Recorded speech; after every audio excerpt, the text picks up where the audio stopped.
رشتوں کو ایسی خوبی سے نبھاؤ جیسے شہد کی مکھی پھولوں سے رس بھی لے لیتی ہے اور ان کا نقصان بھی نہیں ہونے دیتی۔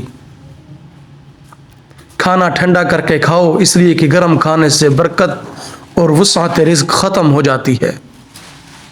آخری زمانے میں حق اور سچ بات کرنے والوں کو بے وقوف سمجھا جائے گا اور مکار دھوکے بازوں کو ہوشیار عقل مند سمجھا جائے گا۔ کبھی تم دوسروں کے لیے دل سے دعا تو مانگ کر دیکھو، تمہیں اپنے لیے دعا مانگنے کی ضرورت ہی نہیں پڑے گی۔ منافقت سے بہتر ہے کہ تم کافر مر جاؤ، کیونکہ جہنم میں کافر کا درجہ منافق سے بہتر ہے۔ اگر یہ طے ہے کہ جو دیا ہے وہ لوٹ کر آئے گا تو کیوں نہ پھر صرف دعائیں ہی دی جائیں۔ خشک رویے رکھنے والا اس درخت کی مانند ہے جو پھولوں اور پھلوں سے محروم ہو، نہ بیٹھنے والے کو سایہ دے اور نہ نظر ڈالنے والے کو خوشی پہنچائے۔ جب آپ دل سے کسی کی مدد کرتے ہو تو آپ کو یہ کہنے کی ضرورت نہیں پڑتی کہ میرے لیے دعا کرنا۔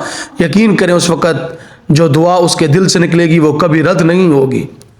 ماہر نفسیات کہتی ہے کہ اگر کوئی اہمیت دینا چھوڑ دے تو آپ شکایت کرنا چھوڑ دیں، خاموشی اختیار کر لیں۔ یاد رہے، ہر وقت دستیاب رہنا، پیچھے پڑے رہنا، ہر وقت کی شکایتیں آپ کی اہمیت کو گھٹاتی ہیں۔